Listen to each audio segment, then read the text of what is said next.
Hello दोस्तों, आज मैं आपके सामने एक बहुत ही इंटरेस्टिंग सब्जेक्ट पे वीडियो दिखाने वाला हूँ। जैसा कि आप पढ़ रहे होंगे, इसके टाइटल में लिखा हुआ है स्मोकिंग छोड़ो और कार खरीदो।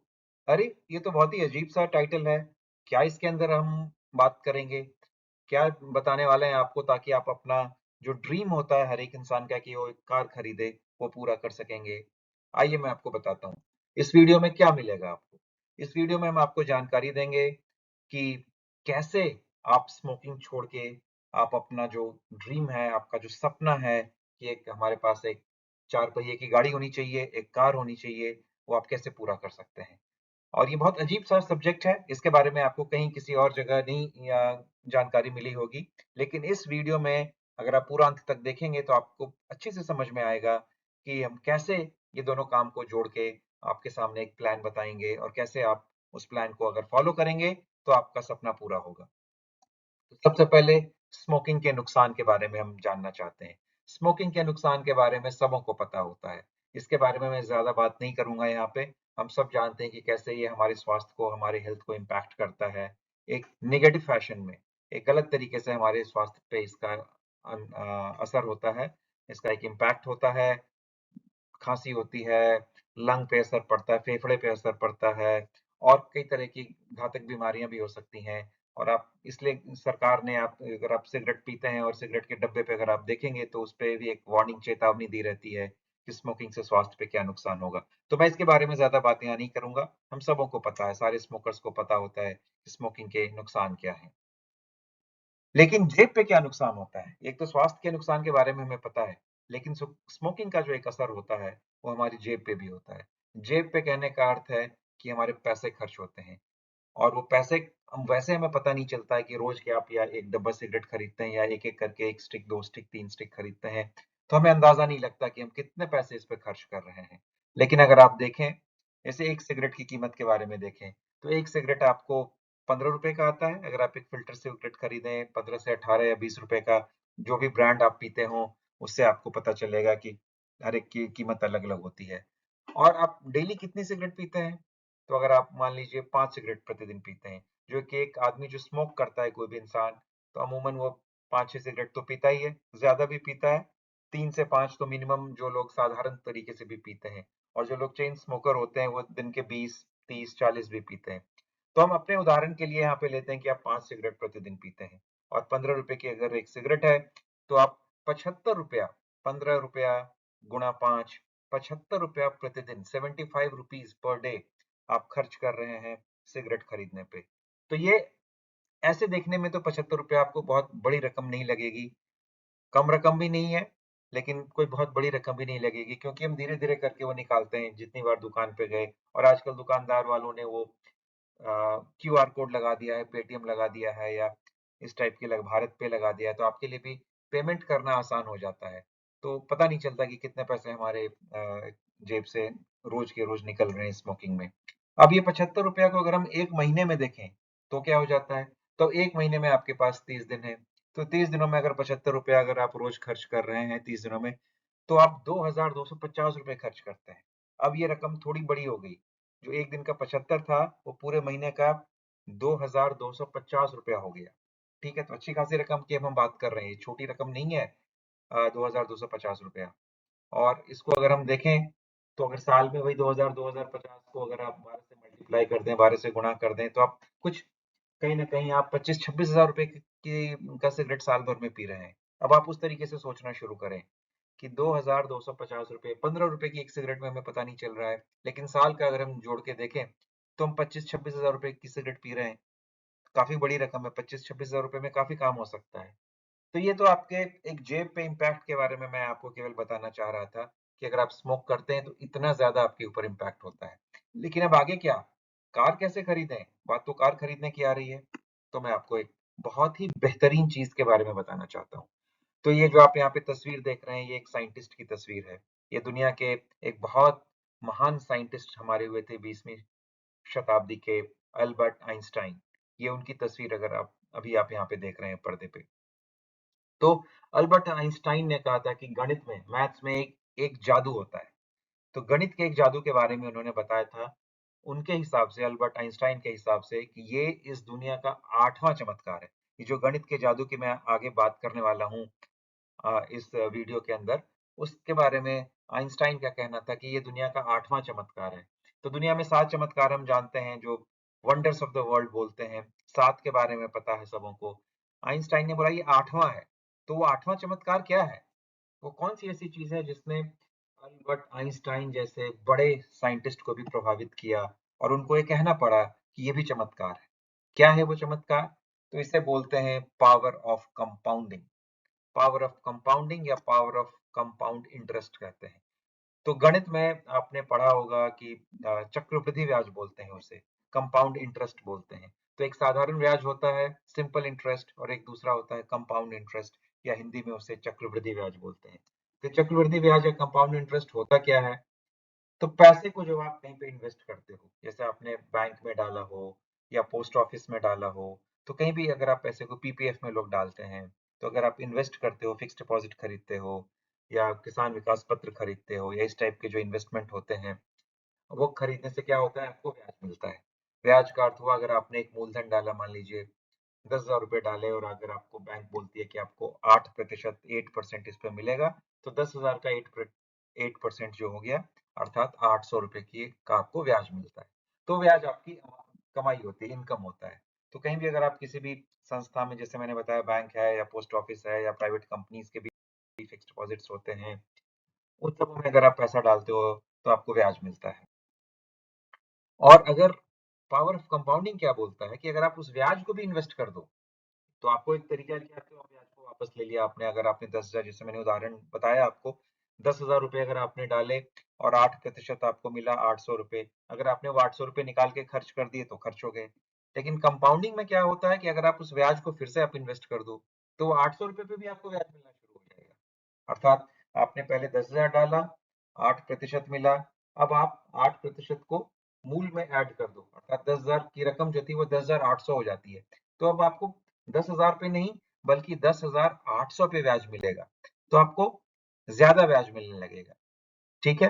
तो जैसे जैसे समय बीतता जाता है, मूलधन में ब्याज जुड़ता जाएगा, और इस परिणाम स्वरूप आपको अगले साल और ज्यादा ब्याज मिलेगा, क्योंकि आपका मूलधन ही ज्यादा हो गया। पहले आप 10,000 था, अब वो बढ़ के 10,800 हो गया, अगले साल वो और बढ़ जाएगा, और इस तरीके से आपका मूलधन बढ़ता जाता है।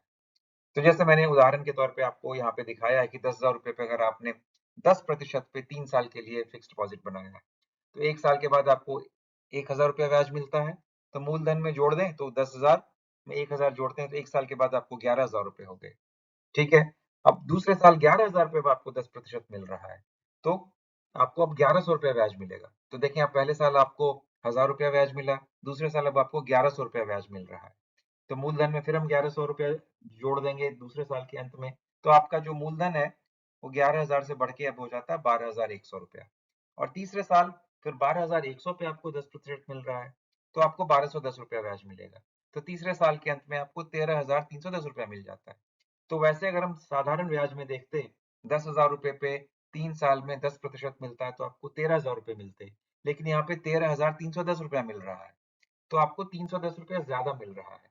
तो वैसे तो देखने में ये एक बहुत ज्यादा रकम आपको नहीं दिख रही है कि चलो 310 रुपये हमें ज्यादा मिल गए, लेकिन इस कॉन्सेप्ट में, इस उदाहरण में बहुत पावर है। और अगर आप देखें, अगर इस पावर ऑफ कंपाउंडिंग का असली मजा तब आता है जब आप हर एक महीने आप मूलधन में एक छोटी छोटी रकम जोड़ते जाए। ठीक है? यहाँ पे तो हमने अपना एक बार पैसा डाला 10,000 के बाद, जो उदाहरण हमने देखा, और उसके बाद हमने आगे कुछ कुछ कुछ पैसा नहीं डाला। आगे जो भी पैसा आया है वो ब्याज का ही पैसा आया है। लेकिन अगर आप हर एक महीने मूलधन में कुछ रकम और जोड़ते जाएं, तो मूलधन भी आपका बढ़ता जाएगा, छोटी छोटी रकम आप जोड़ते जाएं, और उस पर ब्याज भी मिलता जाता है, क्योंकि हमने कंपाउंडिंग किया है उस पर।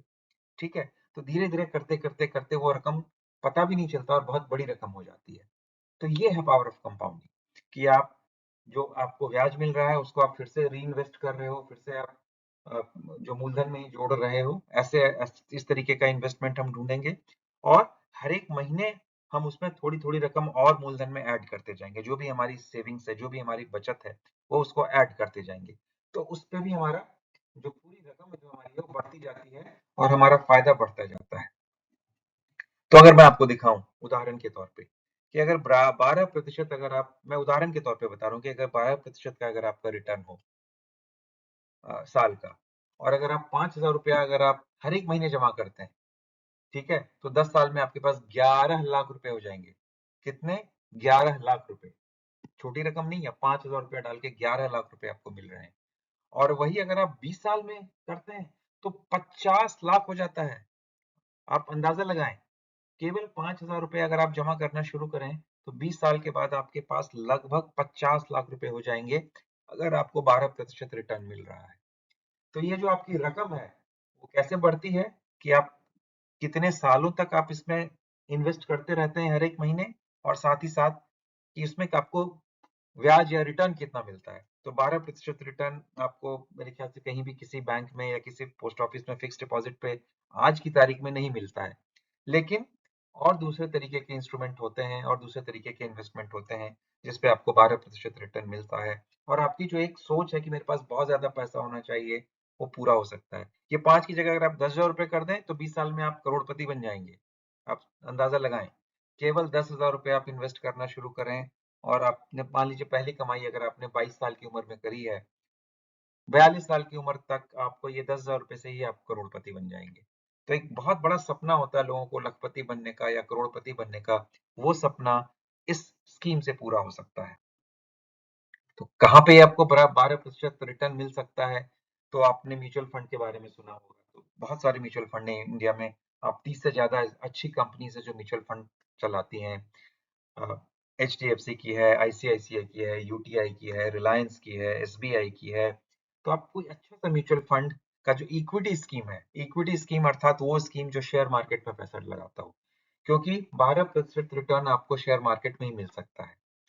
तो शेयर मार्केट के नाम पे अगर आप दिमाग में आता है कि इसमें तो बहुत रिस्क है और मेरा पैसा डूब भी सकता है, बिल्कुल बात आपकी सही है। शेयर मार्केट में इन्वेस्टमेंट करना हमेशा रिस्की होता है, क्योंकि कभी वो ऊपर जाता है, कभी वो नीचे जाता है। लेकिन अगर आप लंबे समय के प्लान के साथ चल रहे हैं, आप 10 साल या 8 साल के प्लान के साथ चल रहे हैं या 15 साल के प्लान के साथ चल रहे हैं, तो अगर हम उस प्लान के साथ चलें और एक अच्छे स्कीम में, अच्छे कंपनी के अच्छे स्कीम में डालें, तो आपके लॉस होने की संभावना बहुत कम है, बहुत ही कम है। अगर मैं देखूं, अगर पिछले 10 साल में अगर आप इंडियन शेयर मार्केट को अगर आप स्टडी करें कि कोई भी इन्वेस्टमेंट अगर आपने 10 साल तक कोई अच्छे स्कीम में रखा होता, तो आपको लॉस होने की संभावना जीरो थी। और अच्छे म्यूचुअल फंड में 11 से 12 से 15% तक लोगों ने कमाया है हर एक साल। तो थोड़ा सा एलिमेंट ऑफ रिस्क रहेगा, बहुत थोड़ा, अगर आप लंबे समय के लिए अगर आप इक्विटी स्कीम में डालते हैं तो। साथ ही लेकिन आपको ये ध्यान रखना है कि आप एक अच्छी म्यूचुअल फंड का स्कीम देखें, किसी एडवाइजर से सलाह लें, किसी बैंकर से या कोई इन्वेस्टमेंट एडवाइजर से सलाह लें, या म्यूचुअल फंड के बारे में इंटरनेट पे भी बहुत सारी जानकारी आती है, उसमें देखें। और आप सेलेक्ट करें कोई large cap scheme. Large cap scheme का अर्थ होता है कि ऐसी स्कीम जो जो बड़ी-बड़ी कंपनियों में इन्वेस्ट करती हैं, जैसे रिलायंस में या TCS में या HDFC बैंक में, ऐसी बड़ी-बड़ी कंपनियों में इन्वेस्ट करती हैं। वैसे स्कीम में ही इन्वेस्ट करें या कोई इंडेक्स फंड में करें। इंडेक्स फंड भी म्यूचुअल फंड की स्कीम होती है। तो इंडेक्स फंड क्या करता है कि वो जैसे कि अभी हमारे यहाँ BSE का सेंसेक्स है, आपने उसके बारे में सुना होगा या पढ़ा होगा, या NSE का स्कीम आता है। तो इंडेक्स फंड सीधे उस इंडेक्स की सारी कंपनी में इन्वेस्ट कर देता है। तो वहाँ फंड मैनेजर अपना दिमाग नहीं लगाता है कि ये कंपनी में डालूंगा, वो कंपनी में। जो भी इंडेक्स में कंपनीज हैं, इंडेक्स में वही कंपनीज होती हैं जो बहुत बड़ी होती हैं, जिसका परफॉर्मेंस बहुत अच्छा होता है, जिसका शेयर मार्केट में वैल्यू अच्छा है। केवल उन्हीं कंपनियों को इंडेक्स में डाला जाता है, तो आपका रिस्क और कम हो जाता है। तो इंडेक्स फंड में डाल दें, और हर एक महीने अगर आप उसमें एक छोटी छोटी रकम डालते रहें और लंबे समय तक अगर आप रखें, तो आपके पास जो आपकी जो रकम है वो बहुत ज्यादा हो जाएगी और आपका सपना पूरा हो सकता है। अब कार पे आते हैं। तो आपने सपना क्या देखा कि हमें कार चाहिए, राइट? तो जैसे मैंने यहाँ एक बहुत अच्छी कार की तस्वीर यहाँ पे लगाई है, बहुत चमकती हुई कार। तो हर एक का एक सपना होता है कि कार पे घूमें, परिवार को घुमाने ले जाएं, तो बड़ा मजा आता है। और सोसाइटी में भी अगर आपके पास कार हो तो लोग आपको एक अलग नजरिए से देखते हैं कि अच्छा, इसने लाइफ में कुछ अचीव कर लिया है और तब इसने कार खरीदी है। तो कार हम कैसे खरीदेंगे? तो मैंने तो बोला था आपको कि आप वो अपनी सिगरेट पीनी बंद करें। तो सिगरेट पीने से आप 2,250 रुपए बचा रहे हैं, ठीक है। तो अगर आप म्यूचुअल फंड में, जैसे मैंने बताया, सिप सिप बताया, सिप का अर्थ है सिस्टमैटिक इन्वेस्टमेंट प्लान। इसके बारे में और म्यूचुअल फंड के बारे में हम एक दूसरे वीडियो में हमने बात की है, वो आप देख सकते हैं। तो सिप में अगर आप डालते हैं हर एक महीने 2,250 रुपए भी, और तो आपको 10 साल में ही लगभग 5 लाख रुपए हो जाते हैं।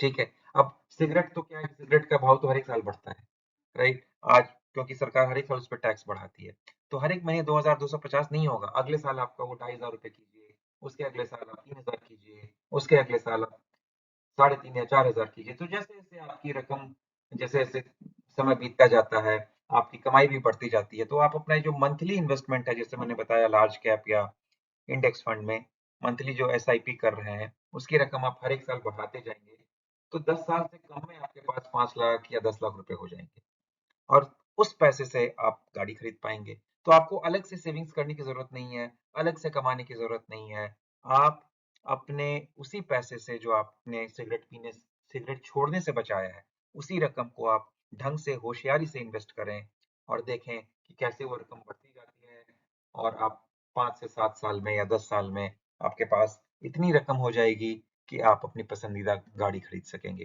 तो दोस्तों, है ना मजेदार बात ये? तो इस वीडियो को देखने के लिए आपका बहुत-बहुत शुक्रिया, धन्यवाद। और आप इसको, अगर आपको पसंद आया तो आप इसको ज़रूर लाइक करें और इस चैनल को सब्सक्राइब करें, और अपने दोस्तों के साथ भी शेयर करें। और हमारे चैनल पे बहुत सारे ऐसे वीडियोज़ हैं, इंग्लिश में हैं, हिंदी में हैं, आप उसे ज़रूर देखें, जो आपको पैसे के बारे में, मनी के बारे में, फाइनेंस के बारे में अच्छी-अच्छी चीज़ें हम बताते हैं, उससे आप जानकारी लें, और ताकि आप उसका फ़ायदा उठा सकें। धन्यवाद, और अगले वीडियो तक के लिए बाय-बाय।